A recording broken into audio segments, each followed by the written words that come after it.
सनातन सेवा संत ब्रजमोहन नाम से यूट्यूब पर चैनल बन गया है और उस पर नित्य नई रोजाना वीडियो डल रही हैं। जो कोई देखना चाहे वो देख सकता है।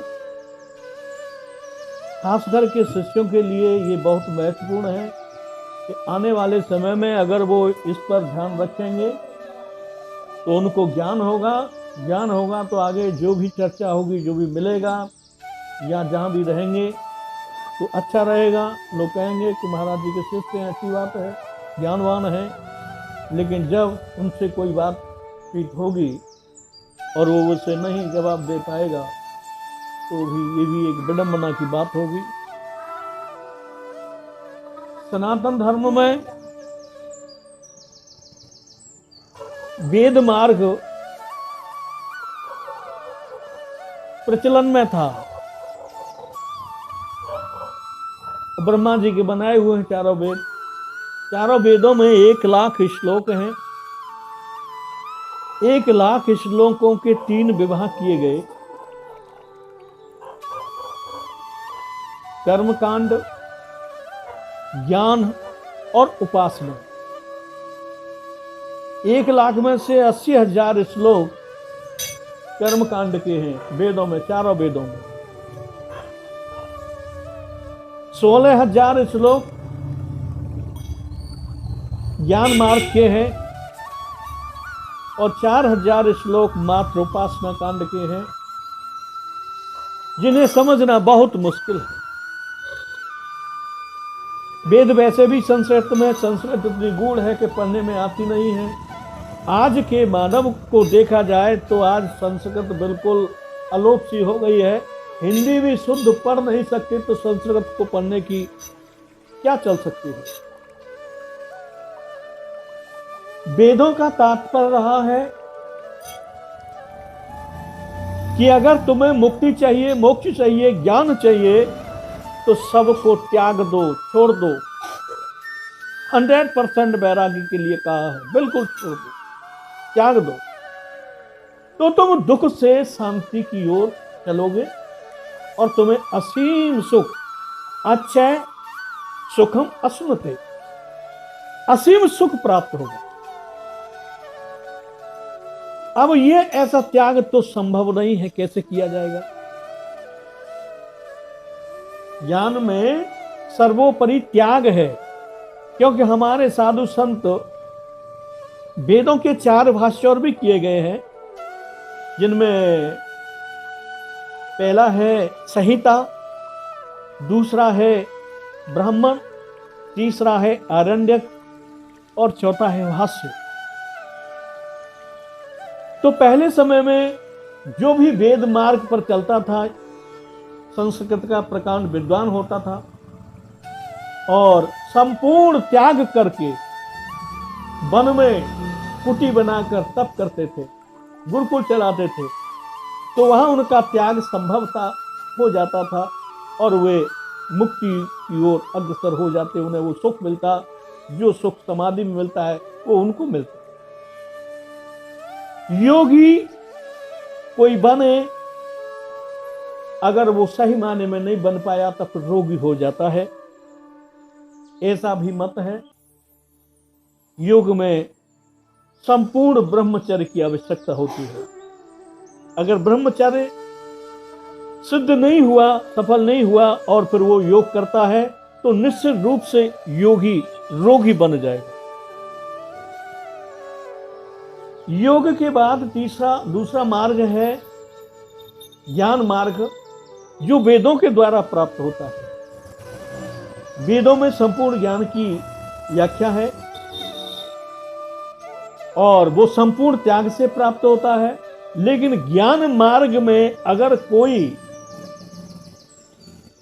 छोड़ नहीं पाया, सब कुछ त्याग नहीं पाया, तो क्या होगा?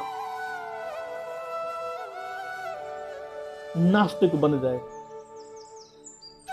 अगर ज्ञानी सही मार्ग में ज्ञान को पहचान नहीं सका, ज्ञान मार्ग पर चलते चलते वो भटक गया, तो निश्चित रूप से नास्तिक बनेगा, और ऐसा नास्तिक बनेगा जो बहुत ही सनातन धर्म पर चोट है। तीसरी स्थिति है भक्ति की। भक्ति में कोई चलता है और कुछ समय बाद अगर पतन हो जाए तो भक्त क्या बनता है? आसक्त। फिर उसको इच्छा बहुत बलवती हो जाती है, संसार की माया में चिपक जाता है। ये स्थिति होती है। तो वेद मार्ग से ज्ञान जो मिलता है वो संपूर्ण त्याग से मिलता है, 100% त्याग से। तब ज्ञान समझ में आता है, तब वेद समझ में आता है। ज्ञानानाम रते मुक्ति है, वो ज्ञान मुक्ति देता है। ज्ञाने संदृश्य पवित्रम इदः विद्यते। ज्ञान के समान संसार में कुछ भी पवित्र नहीं है। लोग जब वेद मार्ग में जाते हैं तो अपने धन का त्याग करते हैं, द्रव्य यज्ञ करते हैं, और जब उसमें प्रवेश करते हैं तो ज्ञान मिल जाता है। ज्ञान मिलने के बाद फिर वो ज्ञान यज्ञ करते हैं। तो द्रव्य यज्ञ से ज्ञान यज्ञ सर्वश्रेष्ठ कही गई है। आज की स्थिति देखा जाए तो वेद साधारण मनुष्य की पहुंच से बहुत बाहर है, बहुत दूर है। उनको नहीं देख सकता, उनमें से कुछ नहीं ले सकता, ज्ञान प्राप्त नहीं कर सकता, क्योंकि ज्ञान है ही नहीं। इसी स्थिति में एक बार नारद जी जब भूमंडल पर आए, देखा तो भाई कहीं कोई सुख नहीं है, कहीं शांति नहीं है, सब जगह अधर्म है, अत्याचार है, व्यभिचार है। नारद जी बहुत दुखी हुए कि ये भारतवर्ष जहां परम ब्रह्म परमेश्वर की जन्मस्थली है, वहां लोग इतने दुखी हैं, कुछ न कुछ उपाय किया जाए। तो वो सनत कुमार जी के पास गए। सनत कुमार जी से कहा कि प्रभु कुछ कीजिए, संसार में लोग बहुत दुखी है। सनत कुमार जी ने कहा कि उनको ज्ञान नहीं है, वैराग्य नहीं है, भक्ति में ढोंग करते हैं, आडंबर करते हैं। देखने को लगता है कि कितने बड़े ज्ञानी भक्त हैं। वृंदावन में भीड़ लग जाती है, कैला देवी में भीड़ लग जाती है, कहीं कोई आयोजन होता है भीड़ लग जाती है, पर जब वास्तविक में उसके वो देखा जाए तो वो ज्ञान कुछ नहीं मिलता। क्यों? कि किताबी ज्ञान कभी मुक्ति नहीं दे सकता। ज्ञान तो हृदय से, अंतरात्मा से प्रकट होता है, जो वेदों से मिलता है। वो भी ज्ञान त्याग करने के बाद फिर वो स्वयं प्रकट होता है। सनत कुमार जी ने कहा कि संसार में ज्ञान का अभाव है, लोग ज्ञानी नहीं है, और बात भी सही है। ज्ञान कितना भी हो, पुस्तकी ज्ञान काम नहीं करेगा। कितना भी पढ़ लो, रट लो, तोते वाली रटन कर लो, लेकिन वो मुक्ति नहीं देगा, शांति नहीं देगा, सुख नहीं देगा। महात्मा गांधी जी ने कहा है कि 2.5 मन ज्ञान की अपेक्षा रत्ती भर व्यवहार हो, वो ज्यादा बेटर है, ज्यादा बेस्ट है, ज्यादा अच्छा। एक महात्मा जी थे, गृहस्थी महात्मा जी थे, और ट्रेन में बैठे थे, रामायण उनके साथ थी।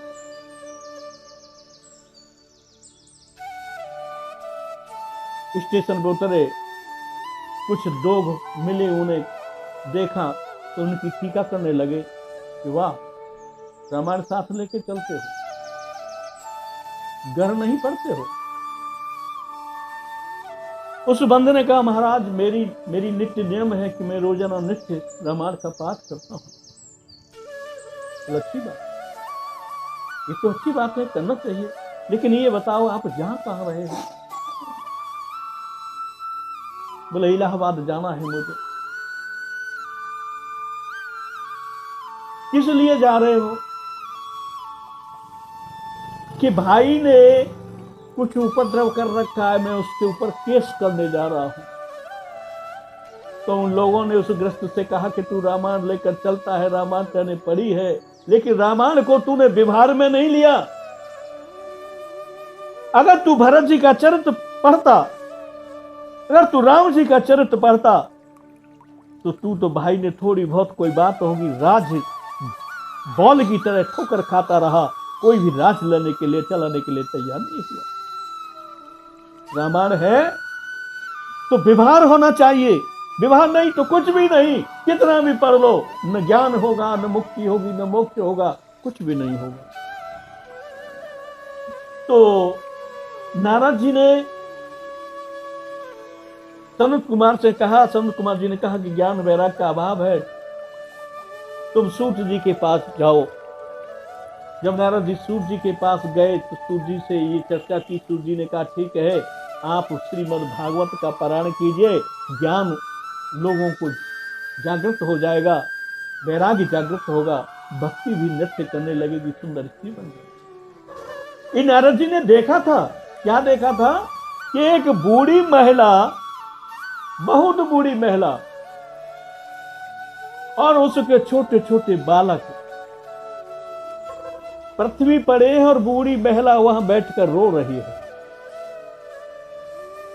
नारद जी ने पूछा, देवी तुम कौन हो, क्यों रो रही हो, और ये नीचे पड़े हैं वो कौन है?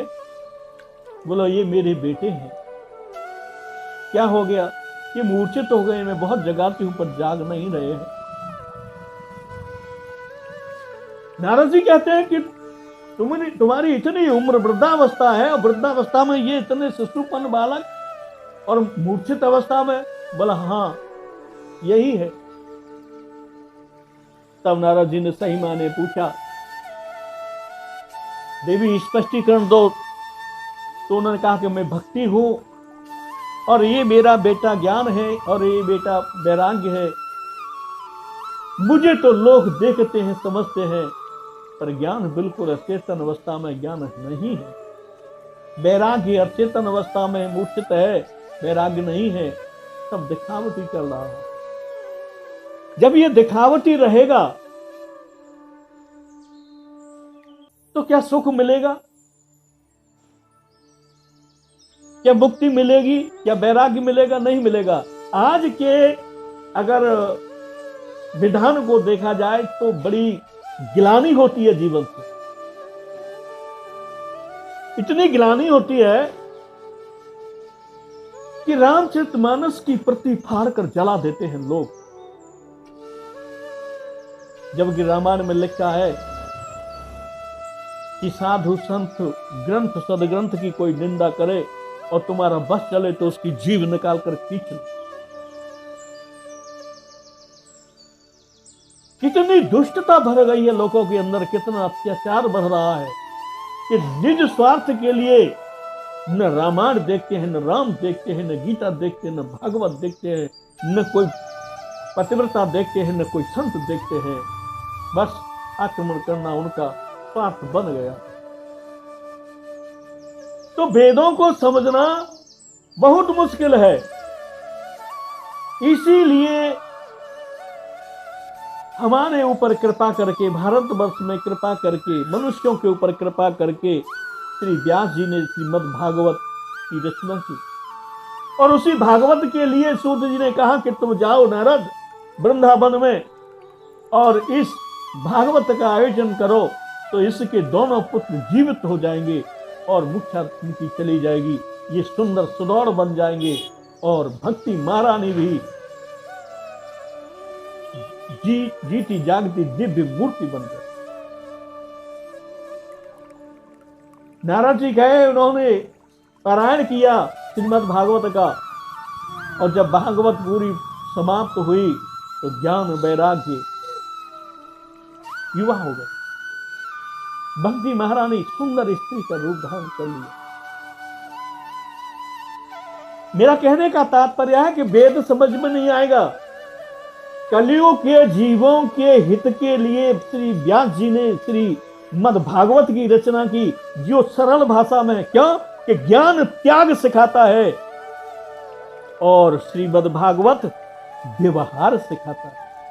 कैसा व्यवहार होना चाहिए? गोपियां के पास जब उद्धव गए ज्ञान का उपदेश देने के लिए, तो गोपियां कहती हैं, हे उद्धव, हमारा मन हमारे पास नहीं है, मन तो हमारा कन्हैया जी के पास चला गया, अब हम ज्ञान किससे सुने? उद्धव मन न भये 10-20, एक ठो जो गयो श्याम सुंदर संग, को अब राधे ईश। उद्धव मन न भये 10-20। कितना सुंदर है। कुछ करना नहीं पड़ा, कुछ त्यागना नहीं है। भागवत में कुछ त्यागना नहीं। गोपी सब घर का कार्य करती है, व्यवहार करती हैं, विवाह भी होता है, बच्चे भी होते हैं, लेकिन उनका मन कहां रहता है? भगवान कृष्ण में। और वेद में भी कहा गया है कि मन को दिव्य बनाओ, मन को निर्मल बनाओ, मन को पवित्र बनाओ। लेकिन वेद के द्वारा जो ज्ञान है वो समझ में नहीं आता, मन परिपक्व नहीं हो पाता, निर्मल नहीं होता। क्षीण कलमसा, जब पाप नष्ट हो जाएगा, समाप्त हो जाएगा, वो गुण दूर हो जाएंगे, तो भेद समझ में आएगा। लेकिन भागवत के लिए चाहे कितना बड़ा भी पापी हो, उसका उदाहरण है दुंडकारी का, अजामिल का, जीन का। और वही कृपा भगवान की अनुकंपा से महाराज तुलसीदास जी ने की कि उन्होंने श्री रामचरितमानस जैसा ग्रंथ दिया, और उस ग्रंथ को पढ़ने से, समझने से स्वयं वैराग्य जागृत होता है, स्वयं ज्ञान प्राप्त होता है, और व्यवहार सुंदर बन जाता है। पर मूर्ख लोग इन दोनों सद ग्रंथों की अवहेलना करते हैं। सजा के हकदार तो हैं, भगवान उनको सजा अवश्य देंगे,